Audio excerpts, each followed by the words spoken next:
வந்திருக்கிற ஒவ்வொரு பிள்ளைகளையும் ஆண்டவர் ஆசீர்வதிப்பாராக. உங்கள் ஒவ்வொருவரையும் ஆண்டவர் பலப்படுத்துவாராக. அல்லேலூயா. நம்ம தொடர்ந்து வசனத்திற்கு நேராக கடந்து செல்லலாம். லூக்கா 22வது அதிகாரம் 18வது வசனத்தை வாசிங்க யாராவது.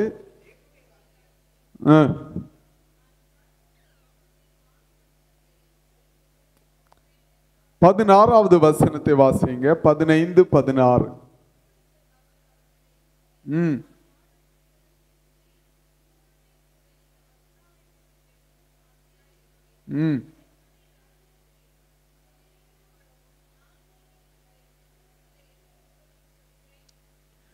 நான் பாடுபடுகிறதற்கு முன்னே உங்களுடனே இந்த பஸ்காவை புசிக்க ஆசையா இருந்தேன்.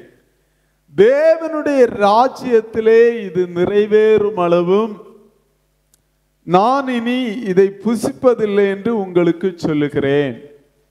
ஒரு நிமிட கண்களை மூடி ஆண்டவரே இந்த ராத்திரி வேளையிலும் பேசும். ஒரு மனுஷ சத்தம் அல்ல, தேவனுடைய சத்தத்தை உமது பிள்ளைகள் கேட்பார்களாக. ஆசீர்வதியும். இயேசுவின் நாமத்தில் ஜெபிக்கிறேன் நல்ல பிதாவே. அல்லேலூயா. இந்த வசனத்தை ஆதாரமாக வைத்துக்கொண்டு இயேசுவின் இரத்தத்தின் வல்லமை குறித்து நம்ம இந்த நாளிலே சிந்திக்க போகிறோம். ஆண்டவராக இயேசு கிறிஸ்து சீசர்களை பார்த்து சொல்லுகிறார், தேவனுடைய ராஜ்யத்தில் இது நிறைவேறும் அளவும். எது நிறைவேறும் அளவும் அப்படின்னா அதுக்கு முந்தின வசனம் சொல்லுகிறது பஸ்கா. தேவனுடைய ராஜ்யத்தில் பஸ்கா நிறைவேறும் அளவும். பழைய ஏற்பாட்டில் ஒரு பஸ்காவை நம்ம வாசிக்கிறோம்.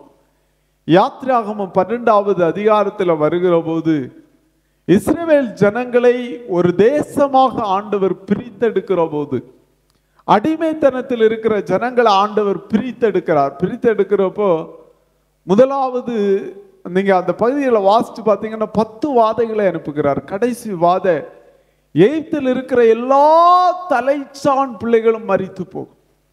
எல்லா தலைச்சான் பிள்ளைங்க, எல்லா பிள்ளைங்களும், ஆடுகள் மாடுகள் வரைக்கும் எல்லா தலைச்சான் பிள்ளைகளும் மரித்து போகும். காரணம், ஒரு காலத்துல இஸ்ரவேல்ல பிறக்கிற எல்லா ஆண் பிள்ளைகளையும் கொண்டு நதியில போடணும்னு பார்வோன் ஒரு உத்தரவு பிறப்பித்தான். அதான் கடைசி வாதை. ஆண்டவர் இஸ்ரவேல் ஜனங்களை பிரித்தெடுக்க விரும்புகிறார். ஆண்டவர் சொல்றாரு, இஸ்ரவேல்ல மட்டும் யாரும் மரிச்சு போக மாட்டீங்க, ஒரு நாய் முதலாய் அசையாது அப்படின்னு சொல்ற. ஆனா ஆண்டவர் ஒரு கண்டிஷன் கொடுக்கிறார். என்ன கண்டிஷன் அப்படின்னா, சங்கார தூதன் கடந்து போகிறப்போ இஸ்ரவேல் ஜனங்களுக்கிட்ட சொல்லுகிறார், நீங்க ஒரு ஆட்டுக்குட்டியை தெரிந்தெடுக்கணும். அந்த ஆட்டுக்குட்டியை 14 நாள் நீங்க வாசிச்சு பார்த்தீங்கன்னா தெரியும். வீட்டில் ஒரு ஆட்டுக்குட்டியை தெரிந்தெடுத்து அதை பலியிட்டு அதனுடைய இரத்தத்தை வீட்டின் நிலைக்காலிலே பூச வேண்டும். சங்கார தூதன் கடந்து போறப்போ யாருடைய நிலைக்கால்களில் எல்லாம், வீட்டினுடைய அந்த நிலைக்கால்களில் அந்த வாசல்ல இரத்தம் பூசப்பட்டிருக்கிறதோ அந்த வீடுகள் எல்லாம் நியாய தீர்ப்புக்கு தப்பப்படும். நீங்க நல்லா கவனிச்சு பாருங்க, எல்லார் வீட்டிலையும் மரணம் நடக்கிறது. ஆனா இஸ்ரவேல் ஜனங்களுடைய வீட்டுல மட்டும் அவங்க அறிக்கையிடுகிறாங்க, எங்க வீட்டுல ஏற்கனவே ஒரு ஆட்டுக்குட்டி மரிச்சிருச்சு, எங்க வீட்டுல ஏற்கனவே ஒரு ஆட்டுக்குட்டி ஒப்பு கொடுக்கப்பட்டது, தலை பிள்ளைகளுக்கு பதிலாக ஒரு ஆட்டுக்குட்டியை நாங்க பலியிட்டோம். அது ஆண்டவர் தலைமுறை தலைமுறையாக பஸ்கா பண்டிகையாக இஸ்ரவேல் ஜனங்களுக்கு கொடுக்கிறார். அல்லேலூயா, அல்லேலூயா. இந்த பண்டிகையை தான் இயேசு ஆசரிக்கிறார். பஸ்கா பண்டிகை ஆசரிக்கிறப்ப அவர் ஒரு காரியத்தை சொல்லுகிறார், தேவனுடைய ராஜ்யத்திலே இது நிறைவேற போகிறது. அல்லேலூயா. தேவனுடைய ராஜ்யத்திலும் இதே போன்று ஆண்டவர் பாருங்க, நியாய தீர்ப்புக்கு தப்புவிக்கும்படி ஒரு ஆட்டுக்குட்டியானவர் பலியிடப்பட போகிறார். நியாய தீர்ப்பு எல்லாருக்கும் பொதுவானதுதான். சங்கார தூதன் நியாய தீர்ப்புக்கு நேராய் கடந்து போகிற போது யாரெல்லாம் இந்த ஆட்டுக்குட்டியின் இரத்தத்தை நிலைக்காலில் பூசுறாங்களோ அவங்க எல்லாம் பாதுகாக்கப்படுவார்கள். அல்லேலூயா. எத்தனை பேர் இருக்கிறீங்க? அல்லேலூயா. வேதத்தின் சில காரியங்களை நம்ம வாசிப்போம். 1 யோவான் 1வது அதிகாரம் 7-8 வசனத்தை வாசிங்க. அவர் ஒளியில் இருக்கிறது போல நாமும் ஒளியிலே நடந்தால் அவருடைய குமாரனாகிய இயேசு கிறிஸ்துவினுடைய இரத்தம் சகல பாவங்களை நீக்கி சுத்திகரிக்கும். இயேசு கிறிஸ்துவினுடைய இரத்தம் சகல பாவங்களையும் நீக்கி சுத்திகரிக்கும். சகல பாவம். நம்ம எவ்வளவு பாவம் செய்திருக்கலாம். வெளிப்படுத்தின விசேஷத்துல ஒரு சம்பவத்தை வாசிக்கிறோம்.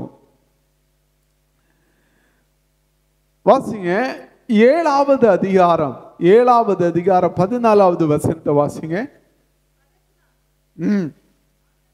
ஆண்டவனே, அதுக்கு முந்தின வசனத்தை வாசிங்க.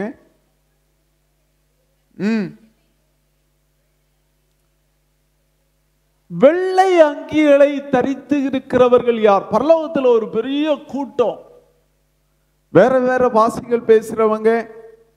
நீங்க 9வது வசனத்தை வாசிக்கிற போது வெள்ளை அங்கிகளை தரித்து தங்கள் கைகளில் குருத்தோலைகளை பிடித்து கொண்டு ஒரு கூட்டம் ஆண்டவருடைய சிங்காசனத்துக்கு முன்பாக நிற்கிறது. ஆண்டவருடைய சமூகம் அவ்வளவு பரிசுத்தம். அவர் சேனைகளின் கர்த்தர் பரிசுத்தர் பரிசுத்தர் அப்படின்னு சொல்லி ஒரு பெரிய அவ்வளவு பரிசுத்தமான சமூகத்தில் வெள்ளை அங்கி தரித்த ஒரு கூட்டம், ஒரு பெரிய திரளான கூட்டம் நிற்கிறது. இப்போ யோவான் கேட்கிறாரு, என்ன கேட்கிறாரு? ஆண்டவரே, மூப்பர்களில் ஒருவன் என்னை நோக்கி, வெள்ளை அங்கி தரித்திருக்கிற இவர்கள் யார்? எங்கே இருந்து வந்தார்கள் என்று கேட்டான். அதற்கு தான் உமக்கே தெரியும். உடனே அவர் சொல்றாரு, ஆட்டுக்குட்டியானவருடைய இரத்தத்துல அவங்க தங்கள் வஸ்திரங்களை துவைத்தார்கள்.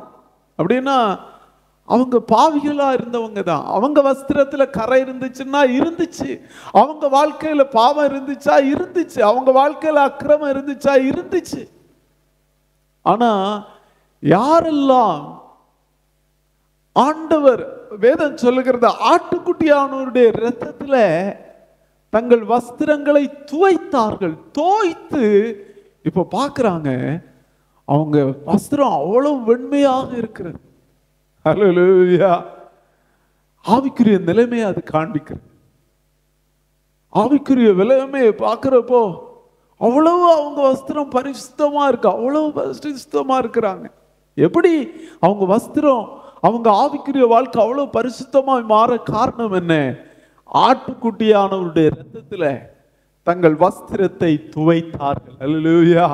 உங்க வாழ்க்கையிலும் சில வேளையில நிறைய குறைகள் காணப்படலாம், நிறைய குற்றங்கள் காணப்படலாம், நிறைய காரியங்கள் பரலோகத்துக்கு போவதற்கு தடையா இருக்கலாம். ஆனா யோவான் எழுதுகிறார், இயேசு கிறிஸ்துவின் இரத்தம் சகல பாவங்களை நீக்கி சுத்திகரிக்கும். நீங்க வாசிங்க, அடுத்த வசனம் சொல்லுகிறது 1 யோவான் 1வது அதிகாரம் 8வது வசனம், நமக்கு பாவம் இல்லை என்பமையானால் நம்மை நாமே வஞ்சிக்கிறவர்களாயிருப்போம். நம்ம சிலர் சொல்லலாம், நான் அப்படியெல்லாம் பெரிய பாவம் செய்யல, மற்றவங்க செய்யறது மாதிரி நான் சிகரெட் பிடிக்கல, நான் பெரிய பாவங்கள் செய்யல அப்படின்னு சொன்னா நம்மை நாமே வஞ்சிக்கிறவர்களாயிருப்போம். வேதம் சொல்லுகிறது நம்ம எல்லாரும் பாவம் செய்திருக்கிறோம். ஆனா யாரெல்லாம் போய் நம்முடைய பாவங்களை அறிக்கை எடுக்கிறோமோ, ஒரு தேவாலயத்தில் 2 பேர் ஜெபிக்க வந்தாங்க. ஒருவன் பரிசேயன், அவன் சொல்றான், ஆண்டவரே நான் அந்த ஆயக்காரனை போல் இல்லாததற்காய் ஸ்தோத்திரம். வாரத்துல 2 நாள் உபவாசம் எடுக்கிறேன், தசம பாகம் கரெக்டா கொடுக்கிறேன், உம்முடைய நியாய பிரமாணங்களை எல்லாம் கரெக்டா செய்றேன் அப்படின்னு சொல்லுகிறான். நான் இன்னொரு மனிதன் மார்பில் அடிச்சுட்டு பாவியாக என் மேல் இறங்கும் அப்படின்னு ஆரம்பித்தேன். அதான் வேதம் சொல்லுகிறது, ஆண்டவருடைய சமூகத்தில் வர்றப்போ நம்முடைய பாவங்களை நாம் அறிக்கையிட்டால், எப்படி இயேசு கிறிஸ்துவ ரத்தம் நம்முடைய பாவங்களை சுத்திகரிக்கும். பழைய ஏற்பாட்டில் ஒரு மனுஷன் பாவம் செய்தா ஒரு ஆட்டுக்குட்டியை வாங்குவான். ஆட்டுக்குட்டியின் தலைக்கு மேல கையை வைத்து அதை பலியாய் கொடுப்பான், பாவ நிவாரண பலி அப்படின்னு கொடுப்பான். ஆனா புதிய ஏற்பாட்டில் வேதம் சொல்லுகிறது, ஆண்டவருடைய சமூகத்தில் நம்முடைய பாவங்களை நாம் அறிக்கையிட்டால், சொல்லுங்க அல்லேலூயா அல்லேலூயா. நம்ம ஒரு ஃபாதர் கிட்ட போய், ஒரு பாஸ்டர் கிட்ட போய், ஒரு மனுஷனுக்கிட்ட போய் அறிக்கை எடுக்கிறது இல்லை. சில வேளையில் நீங்க மனுஷங்களுக்கு விரோதமாய் தவறு செய்தால் அவங்க கிட்ட போய் அறிக்கையிட்டு மன்னிப்பு கேளுங்க. ஆனா ஆண்டவர்கிட்ட நம்ம பாவம் செய்தா ஆண்டவர்கிட்ட போய் மனக்கசந்து தேவ சமூகத்தில் நீங்கள் அழுதால், ஐயோ நான் பாவி என்பதை நீங்கள் உணர்ந்து அறிக்கையிட்டால், வேதம் சொல்லுகிறது நம்முடைய பாவங்களை நீக்கி சுத்திகரிக்க அவர் வல்லவராயிருக்கிறார். அல்லேலூயா. எத்தனை பேர் இருக்கிறீங்க? வேதம் சொல்லுகிறது சகல பாவங்களையும், அது எப்படிப்பட்ட பாவமா இருக்கலாம், எவ்வளவு பெரிய பாவமா இருக்கலாம். வெள்ளாட்டு கடை, செம்மறியாள் கடை அந்த மாதிரி இல்லை. இயேசு கிறிஸ்து தம்முடைய சொந்த இரத்தத்தை அவர் நமக்காக ஒப்பு கொடுத்தார். அல்லேலூயா. எத்தனை பேர் இருக்கிறீங்க? இன்னைக்கும் உங்க வாழ்க்கையில் அப்படிப்பட்ட அனுபவம் இல்லைன்னு ஆண்டவருடைய சமூகத்தில் அறிக்கையிட்டு ஜெபம் பண்ணுங்க. இயேசு கிறிஸ்துவ இரத்தம் சகல பாவங்களையும், எவ்வளவு பெரிய பாவமா இருக்கலாம், எவ்வளவு பாவமா இருக்கலாம், சகல பாவங்களையும் நீக்கி சுத்திகரிக்க வல்லமை உள்ளதா இருக்கிறது. அல்லேலூயா அல்லேலூயா. அந்த பாவம் நம்ம சாதாரணமாய் சுத்திகரிக்கல. வாசிங்க எபிரேயர் 9வது அதிகாரம் 14வது வசனத்தை வாசிங்கள். எபிரேயர் 9:14 வாசிங்க. நித்திய ஆவியினாலே தேவனுக்கு ஒப்பு கொடுத்த கிறிஸ்துவனுடைய இரத்தம் ஜீவனுள்ள தேவனுக்கு ஊழியம் செய்வதற்கு உங்கள் மனசாட்சியை செத்த கிரியைகள் அற சுத்திகரிப்பது எவ்வளவு நிச்சயம். அல்லேலூயா அல்லேலூயா. நம்ம பல வேளைகளில் ஜெபிப்பதற்கு, வேதம் வாசிப்பதற்கு நமக்கு பெரிய தடையா இருக்கிறது குற்ற மனசாட்சி. உலக மனுஷங்கள்லாம் நம்மளை நல்லவங்கன்னு சொல்லலாம், சபையில் இருக்கிறவங்க நல்லவங்கன்னு சொல்லலாம், ஊழியக்காரர்கள் உங்களை குறித்து சில வேளையில் நல்ல அபிப்பிராயங்களை சொல்லலாம். அந்த சிஸ்டர் நல்லா பாடுறாங்க, ஆராதிக்கிறாங்க, நல்லா இருக்கிறாங்க அப்படின்னு சொல்லலாம். ஆனா நமக்குள்ள ஒரு மனசாட்சின்னு ஒண்ணு இருக்கு. அல்லேலூயா. ஏதேன் தோட்டத்துல மனுஷன் பாவம் செய்த உடனே அவன் செய்த முதல் காரியம் என்ன தெரியுமா? அவன் தேவ பிரசன்னத்தை விட்டு ஓடினான். அல்லேலூயா. அவனால ஆண்டவர் கேட்கிறாரு, ஆதாமே நீ எங்க இருக்கிற? அவன் சொல்றான், நான் நிர்வாணியாய் இருப்பதால் பயந்து ஒளித்து கொண்டேன். குற்ற மனசாட்சி, அந்த நம்முடைய மனசாட்சி.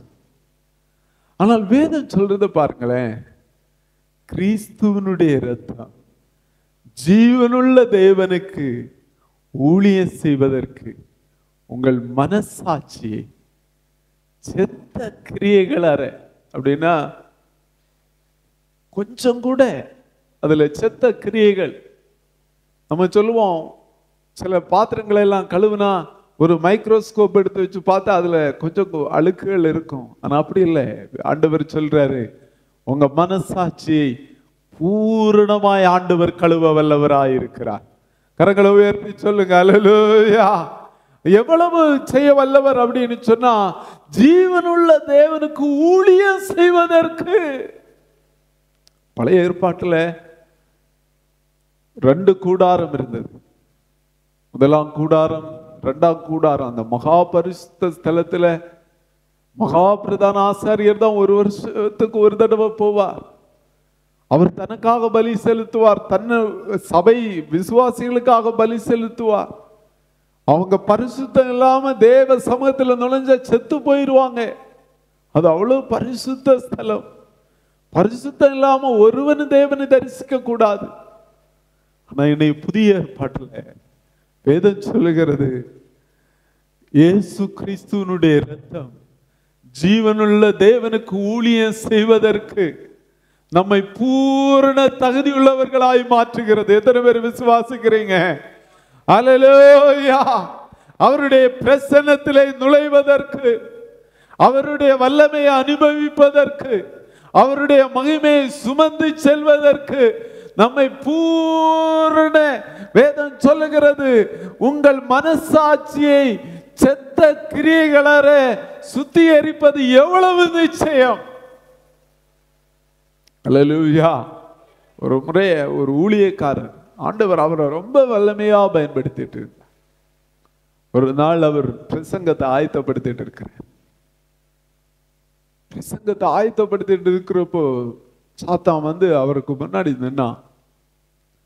நின்னுட்டு சொன்னா, நீர் அவ்வளவு பெரிய பிரசங்கியாரா, நீ உன்னுடைய பழைய வாழ்க்கையெல்லாம் லிஸ்ட் போட்டு காட்டுறேன் அப்படின்னு சொல்லி ஒரு போர்டுல அவன் எல்லா பாவத்தையும், அவர் சின்ன வயசுல இருந்து சொன்ன செய்த ஒவ்வொரு பாவத்தையும் அப்படியே லிஸ்ட் போட்டு காட்டுறான். அந்த ஊழியக்காரர் அப்படியே பார்த்தாராம். அவருக்கு அந்த தரிசனத்துல போர்டுல எல்லா பாவமும் சின்ன வயசுல இருந்தே பண்ணின பாவங்களை எல்லாம் போட்டு காண்பிக்கிறான். அவர் சொன்னாரா, பிசாசே, நீ என்னென்ன எழுதி காட்டு இருக்கிற எல்லாமே கரெக்ட், எல்லாமே நீ என்னென்ன இந்த போர்டுல போட்டிருக்கிறியோ எல்லாமே சரிதான். ஆனா அதுக்கு கடைசியில நீ எழுது, இயேசு கிறிஸ்துவின் இரத்தம் சகல பாவங்களையும் நீக்கி சுத்திகரிக்கு. அல்லேலூயா! எத்தனை பேர் விசுவாசிக்கிறீங்க? நான் இன்னைக்கு இந்த வசனத்தை கேட்டப்போ அது என்னை ரொம்ப உற்சாகப்படுத்துச்சு. நம்ம எல்லாம் நம்முடைய திறமையினால ஊழியம் செய்யலை. அல்லேலூயா! நம்முடைய வல்லமையினால, நம்முடைய சுயபக்தியினால, நம்முடைய சுய சக்தியினால ஊழியம் செய்யல. இயேசு கிறிஸ்து இரத்தம் நானும் நீங்களும் ஊழியம் செய்வதற்காக சிந்தப்பட்டிருக்கிறது. எத்தனை பேர் விசுவாசிக்கிறீங்க? ஜீவனுள்ள தேவனுக்கு ஊழியம் செய்வதற்கு சிந்தப்பட்டிருக்கிறது. உங்களை என்னை தகுதியாக்கும்படி அவர் தம்முடைய பரிசுத்த இரத்தத்தை சிந்தினார். அது உங்களை தகுதியாக்குகிறது. நிறைய வேளையில நமக்குள்ள நம்ம ஆண்டவருக்காக ஏதாவது செய்யணும், நம்ம ஜெபம் பண்ணணும், நம்ம பைபிள் வாசிக்கணும், மற்றவங்களுக்கு சுவிசேஷம் அறிவிக்கணும், நான் மற்றவங்களுக்கு ஏதாவது செய்யணும், கர்த்தருக்கு ஊழியம் செய்யணும்னு நம்ம ஃபர்ஸ்ட் ஸ்டெப்பை எடுத்து வைக்கிறப்ப எல்லாம் நமக்குள்ளே ஏதாவது போராட்டங்களை கொண்டு வந்து, நமக்குள்ளே பல பிரச்சனைகளை கொண்டு வந்து, நம்முடைய வாழ்க்கையை சத்துரு சின்ன பின்னமாக்கு நினைக்கிற போது இந்த வசனத்தை நினைவு கூறுங்கள். இயேசு கிறிஸ்துவின் இரத்தம் ஆமை சகல பாவங்களையும் சுத்திகரித்து நம்மை ஊழியம் செய்ய வைக்க வல்லமை உள்ளது. அல்லேலூயா! அல்லேலூயா! என்னை விடுதலை ஆக்குவது இயேசு கிறிஸ்துவின் இரத்தம். அல்லேலூயா! அல்லேலூயா! அந்த ஆசாரியனுக்கு நல்லா தெரியும், அந்த ஆட்டுக்குட்டியானவர் சிந்தின இரத்தம் தான் அவனுடைய பாவத்தை அப்படி மூடி அவனை தேவனுக்கு ஊழியம் செய்கிறவனாய் அவனை மாற்றுகிறது. அல்லேலூயா! அல்லேலூயா! அல்லேலூயா! நீங்க ஆண்டவர் நம்ம பார்த்து சொல்லுகிற காரியம் இதுதான். உங்கள் மனசாட்சி செத்த கிரியைகளை சுத்திகரிக்க இயேசு கிறிஸ்துவின் இரத்தம் வல்லமை உள்ளது. அல்லேலூயா! மனுஷங்க என்னவோ பேசலாம், இன்னைக்கு இதுவரைக்கும் அந்த அனுபவம் இல்லைன்னா, இயேசு கிறிஸ்துவின் இரத்தத்தினால கழுவப்பட்ட அனுபவம் இல்லைன்னா, ஆண்டவருடைய சமூகத்துல போய் கதறி அழுங்க. ஆண்டவரே, என்னுடைய பாவங்களை கழுவுன்னு கேளுங்க. ஆண்டவரே, என்னை உம்முடைய ஊழியத்திற்கு நேராய் உம்முடைய பிரசன்னத்துல ஊழியம் என்று சொல்வது தேவ பிரசன்னத்துக்குள்ளே நுழைகிற அனுபவம், தேவ பிரசன்னத்தில் அமர்ந்திருக்கிற அனுபவம், மகா பரிசுத்த ஸ்தலத்துக்குள்ள நுழைகிற அனுபவம். அல்லேலூயா. ஆண்டவர் உங்களோடு பேச விரும்புகிறார். ஆண்டவர் இன்னைக்கு பேச விரும்புகிறார். ஆபேலின் ரத்தத்தை விட அன்னைக்கு காயின் ஆபேலை கொன்னான். அவன் நினைச்சான் யாருக்கும் தெரியல, யாருக்கும் தெரியாது. ஆனா ஆபேலின் சத்தம் கூப்பிட்டது, ஆபேலின் சத்தம் கூப்பிட்டது, ஆண்டவரே ஆண்டவரே என்னுடைய அண்ணன் என்ன கொலை செய்துட்டான் அப்படின்னு கூப்பிட்டது. இதே போல இயேசு கிறிஸ்துவின் ரத்தம் நமக்காக பரிந்து பேசுகிறார். அல்லேலூயா. ஆண்டவரே நான் இவங்களுக்காக மரிச்சிட்டேன், ஆண்டவரே ஆண்டவரே நான் இவங்களுக்காக ரத்த சிந்தின, ஆண்டவரே இவர்களை விடுவிப்பீராக. அல்லேலூயா. எத்தனை பேர் இருக்கிறீங்க இன்னைக்கு நமக்காக பரிந்து பேசுகிற இயேசு கிறிஸ்துவினுடைய ரத்தம் இருக்கிறது. அல்லேலூயா அல்லேலூயா. நம்மை விடுதலை ஆக்கும்படி ஆமென். எகிப்தியனுடைய வல்லமை பாருங்க, இஸ்ரவேல் ஆண்டவர் சொல்றாரு தேவனுடைய ராஜ்யம், தேவனுடைய ராஜ்யத்துல இது நிறைவேற போகிறது. அல்லேலூயா. நான் ஒரு ராஜ்யத்தை என்னுடைய ஜனங்களுக்காய் உருவாக்க போகிறேன். ஆமென். இவங்க பாவத்தின் ராஜ்யத்துல இருக்கிறாங்க, பிசாசுனுடைய ராஜ்யத்துல இருக்கிறாங்க, இருளின் ராஜ்யத்துல இருக்கிறாங்க, அந்தகார ராஜ்யத்துல இருக்கிறாங்க. நான் இவர்களை விடுவிக்கும்படி ஆமே தேவனுடைய ராஜ்யத்துல ஒரு பஸ்காவை நிறைவேற்ற போகிறேன். அல்லேலூயா அல்லேலூயா. உங்களை பார்வோன மாதிரி பாவத்துல அடிமையா வச்சிருக்கலாம். நிறைய வேளையில ரட்சிக்கப்பட்டவங்களுக்கே சந்தேகம். நிறைய பேர் ரட்சிக்கப்பட்டு ஞானஸ்தானம் எடுத்ததுக்கு அப்புறம் அவங்க இருதயத்துல பிசாசு எப்போதும் ஒரு சந்தேகத்தை கொண்டு போடுகிறான். நான் உண்மையிலே என்னுடைய பாவம் மன்னிக்கப்பட்டுருச்சா? அது என்ன செய்கிறது? அடுத்தும் அவங்களை பாவத்துக்கு நேராக வழி நடத்துகிறது. அடுத்தும் அவங்களை பாவத்துக்கு நேராக அவங்க வாழ்க்கையை தள்ளுகிறது. ஆனா இன்றைக்கு ஆண்டவர் சொல்லுகிறார், ஆமே உங்க மனசாட்சியை செத்த கிரியைகளை இயேசு கிறிஸ்துவின் ரத்தம் சுத்திகரிக்கும். அல்லேலூயா அல்லேலூயா அல்லேலூயா. சுத்திகரிக்கிறது மட்டும் இல்ல, நம்மை விடுதலையாக்கும். நீங்க அந்த வசனத்தை வாசித்து பாருங்க. 20வது எபிரேயர் 9:20 வாசிங்க.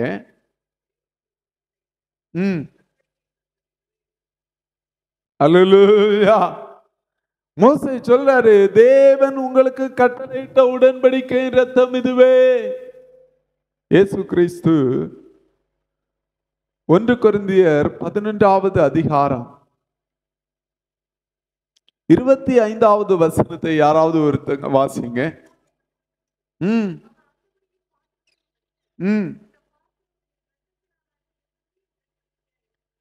இந்த பாத்திரம் என் இரத்தத்தினாலாகிய புதிய உடன்படிக்கையாயிருக்கிறது. அல்லேலூயா. இரத்தத்தினால ஆண்டவர் நம்ம கிட்ட உடன்படிக்கை செய்கிறார், உடன்படிக்கை செய்கிறார். என்ன என்ன உடன்படிக்கை? நம்ம அந்த ஒரே ஒரு காரியத்தை மட்டும் சிந்தித்து கடந்து செல்லுவோம். வாசிங்க எபிரேயர் 8வது அதிகாரம், எபிரேயர் 8வது அதிகாரம் 12வது வசனத்தை வாசிங்க.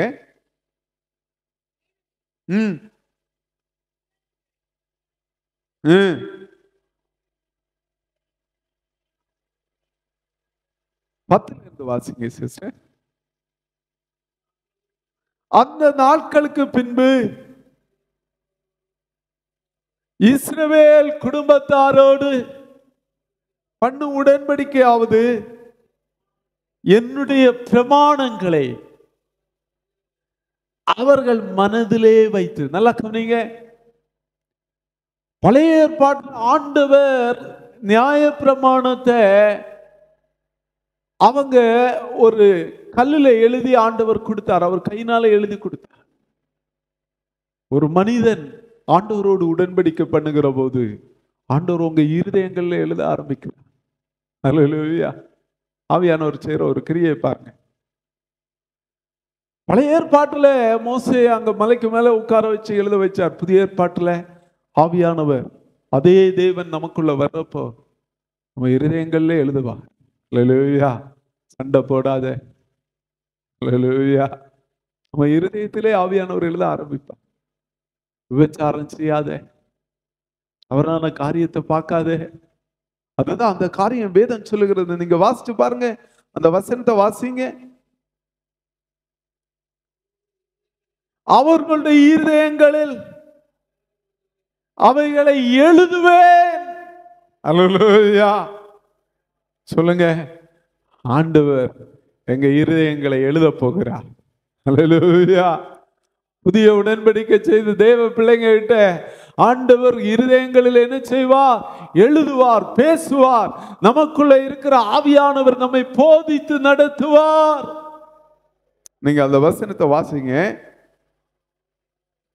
நான் உங்க தேவனாய் இருப்பேன். அல்லேலூயா. அல்லேலூயா. நம்ம ஒளிச்சு ஓட வேண்டியதில்லை. ஆண்டவர் சொல்றாரு, நான் அவர்களுடைய தேவன். இயேசு கிறிஸ்துவின் ரத்தம் ஒரு மனுஷனை எப்படி மாத்துது பாருங்க. நான் அவர்கள் தேவனாய் இருப்பேன். அல்லேலூயா. சொல்லுங்க, நீர் என்னுடைய தேவன். அல்லேலூயா. அவர்கள் என்னுடைய பிள்ளைகளா இருப்பாங்க. அவர்கள் என்னுடைய ஜனமா இருப்பாங்க. உங்களை யாரும் தொட முடியாது. எத்தனை பேர் விசுவாசிக்கிறீங்க? எந்த மந்திரவாதியாலும் தொட முடியாது, எந்த மெல்லிச்சுனை செய்றவங்களாலும் உங்களை தொட முடியாது. காரணம், நீங்கள் அவர்களுடைய பிள்ளைகள். அதான் உடன்படிக்கை. நான் உங்க தகப்பனா இருப்பேன், நீங்க என்னுடைய பிள்ளைகளாய். இது எது செய்கிறது தெரியுமா? இயேசு கிறிஸ்துவின் ரத்தம். ஒரு காலத்துல ஆண்டவர் நம்மளை வெறுத்தா. நாம் அந்நியர்களா இருந்தோம், துரோகிகளா இருந்தோம். நம்ம செய்யறது ஆண்டவருக்கு பிடிக்காதுங்க. நம்ம செய்யறது ஆண்டவருக்கு பிடிக்கவே பிடிக்காது. நம்ம சிந்திக்கிறது ஆண்டவருக்கு பிடிக்காது. நம்ம செய்யற ஒரு காரியமும் அந்த பரிசுத்த ஆண்டவருக்கு பிடிக்காது. நம்ம போடுற சண்டை, நம்ம இருதயத்துல சிந்திக்கிற அக்கிரமான சிந்தை எதுவுமே பிடிக்காது. ஆனா இயேசு கிறிஸ்துவின் ரத்தம் நம்மை சுத்திகரித்து அவருக்கு பிரியமாய் நம்மை மாற்றிட்டு. எத்தனை பேர் விசுவாசிக்கிறீங்க? கரங்களை தட்டி ஆண்டவருக்கு நன்றி சொல்லுவோமா? அல்லேலூயா. அல்லேலூயா. வேதம் சொல்லுகிறது, அது எப்படி நம்மளை மாற்றுமா? புதிய உடன்படிக்கை சொல்லுகிறது, நான் அவர்கள் தேவனாயிருப்பேன், அவர்கள் என் ஜனமாயிருப்பார். அல்லேலூயா. அல்லேலூயா. 12வது வசனத்தை வாசிங்க. ஏன், ஏனெனில், ஏன் அப்படி நடக்கும் அப்படின்னு சொன்ன வாசிங்க.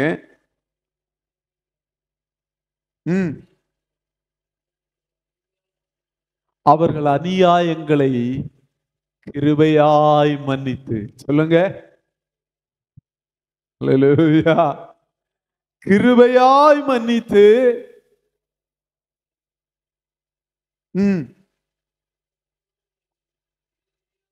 இனி நினையாமல் இருப்பேன். சொல்லுங்க, ஆண்டவர் நினைச்சு கூட பார்க்க மாட்டாரு. அல்லேலூயா.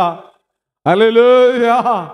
அல்லேலூயா. ஆண்டவர் சொல்றாரு, அவர்கள் அக்கிரமங்களை எல்லாம் நான் கடலின் ஆழங்களிலே கொண்டு போய் போடுவேன், இனிமே நினைக்கவே மாட்டேன். அல்லேலூயா. சிலரெல்லாம் பாருங்க, நீங்க பைபிளை தூக்கிட்டு போறப்போ உங்க முன்னாள் நண்பர்கள் சொல்லுவாங்க, இந்த பைபிளை தூக்கிட்டு போறான், இவன் காலேஜில் என்ன சேட்டை பண்ணுனா, ஸ்கூல்ல என்ன சேட்டை பண்ணுனான்னு எனக்கு தானே தெரியும். அல்லேலூயா.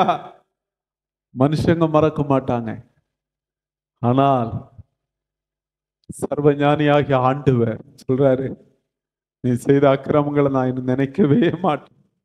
எத்தனை பேர் விசுவாசிக்கிறீங்க? அல்லேலூயா. அல்லேலூயா. ஒரு மனிதன் இயேசு கிறிஸ்து இரத்தத்தினாலே சுத்திகரிக்கப்படுகிற போது பரலோகத்திலும் அவன் பரிசுத்தவானாயிருப்பான், தனக்குள்ளும் அவன் பரிசுத்தவானாயிருப்பான். அவன் மனசாட்சியும் அவனை குறித்து சொல்ல அவன் பரிசுத்தவான். பரலோகமும் சொல்லும் அவன் பரிசுத்தவான். அல்லேலூயா. அந்த வல்லமை இயேசு கிறிஸ்துவின் இரத்தத்திற்கு உண்டு. எத்தனை பேர் விசுவாசிக்கிறீங்க? அல்லேலூயா. ஆட்டுக்குட்டியானவருடைய இரத்தத்திற்கு உண்டு. இதுவரைக்கும் உங்களுக்குள்ள அப்படிப்பட்ட அனுபவம் இல்லைன்னா இன்னைக்கு அந்த இரத்தத்தை பூசுவதற்கு ஒப்பு கொடுங்க. அல்லேலூயா. நியாய தீர்ப்புக்கு நீங்கள் தப்பித்துக் கொள்ளுவீர். எழும்பி நிற்போம்.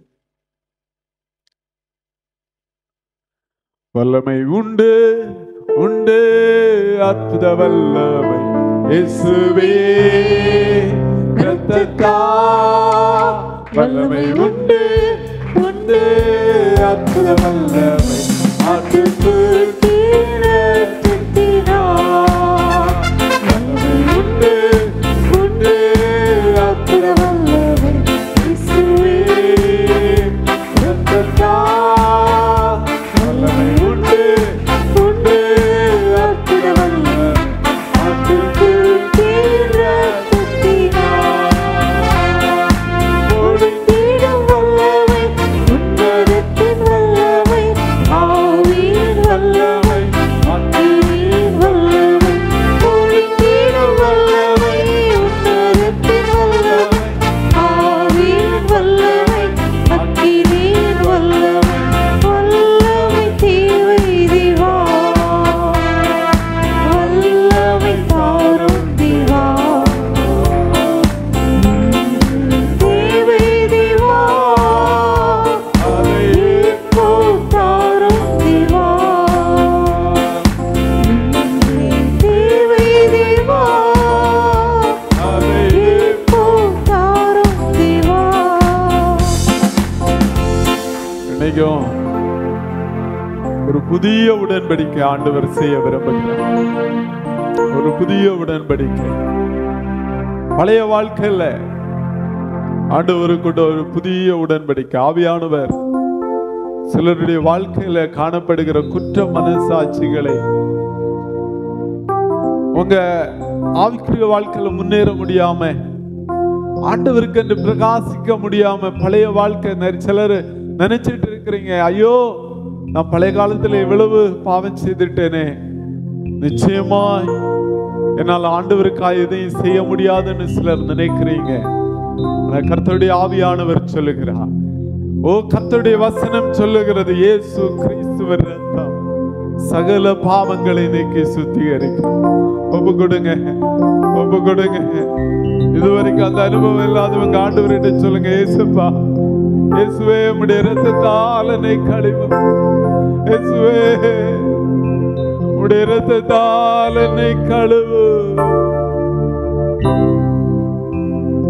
இயேசுவே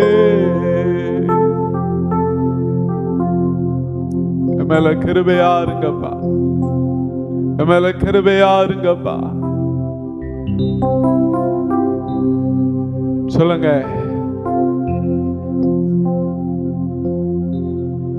குற்ற உணர்வுகள் மாறுவதாக, குற்ற உணர்ச்சிகள் மாறுவதாக. இயேசுவின் இரத்தத்தினாலே குற்ற மனசாட்சிகள் மாறுவதாக. சுத்த மனசாட்சியை கட்டளையிடும். வஸ்திரங்கள் வெண்மையாவதாக. சிலருடைய வாழ்க்கையில ஆண்டவரே நீர் அப்படி செய்கிறபடியால் நன்றி. ஆண்டவரே உம்முடைய இரத்தத்தால் கழுவப்பட்ட ஒரு பரிசுத்த கூட்டமாக ஒவ்வொருவரையும் மாற்றுங்க ஆண்டவர். அப்படி செய்வீராக. ஜனத்தை ஆசீர்வதி. வியாதியோடு பலவீனத்தோடு இருக்கிற பிள்ளைகளுக்கு ஆட்சி வைக்கிறோம் ஆண்டவர். தொட்டு சுகமாக்குங்க. ஒவ்வொருவரையும் ஆசீர்வதித்து அனுப்புங்க. சாபங்கள் மறைவதாக, சாபங்கள் மறைவதாக. ஓ ரீகாந்த ரபர கடவா, ஓ ரிஷா கரபா தீரபர கடவா. இயேசு கிறிஸ்துவின் இரத்தம் சகல சாபத்தின் கட்டுகளை உடைப்பதாக.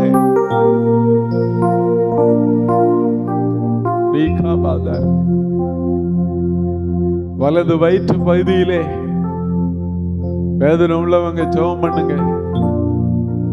இப்போதே கர்த்தர் சில கட்டுகளை கர்த்தர் உடைக்க விரும்புகிறார். கர்த்தர் கட்டுகளை உடைக்க விரும்புகிறார். அந்த கட்டுகளை கர்த்தர் உடைக்க விரும்புகிறார். பலவீனப்படுத்த நினைக்கிறேன். பொல்லாத சத்துருடைய கிரியைகள் இயேசுவின் நாமத்தினாலே உடைக்கப்படுவதாக. விடுதலை உண்டாவதாக. ஜனத்தை தொட்டு ஆசீர்வதித்து அனுப்பும். உடைய இரத்தத்தினால் வருகிற விடுதலை இன்றைக்கு முதல் ஜனங்கள் அனுபவிப்பார்களா? ஆசீர்வதித்து அனுப்பும். பெரிய காரியங்களை செய்யும். நசரேயனாகிய இயேசு கிறிஸ்துவின் நாமத்தில் ஜெபிக்கிறோம். ஜெபங்களின் ஜீவனுள்ள நல்ல பிதாவே, ஆமென். என் ஆத்துமாவே கர்த்தரை ஸ்தோத்திரி, என் முழு உள்ளமே பரிசுத்த நாமத்தை ஸ்தோத்திரி. என் ஆத்துமாவே கர்த்தரை ஸ்தோத்திரி. கர்த்தர் செய்த சகல உபகாரங்களை மறவாதே. ஆமென். பிதாவாகிய தேவனுடைய அன்பு, கர்த்தராகிய இயேசு கிறிஸ்துவின் கிருபை, பரிசுத்த ஆவியானவருடைய ஐக்கியமும் அனைவரோடு சதா காலங்களில் இருப்பதாக. ஆமென். God bless you. கர்த்தர் உங்களை ஆசீர்வதிப்பாராக. சமாதானத்தோடு போய் வாருங்கள். ஆமென்.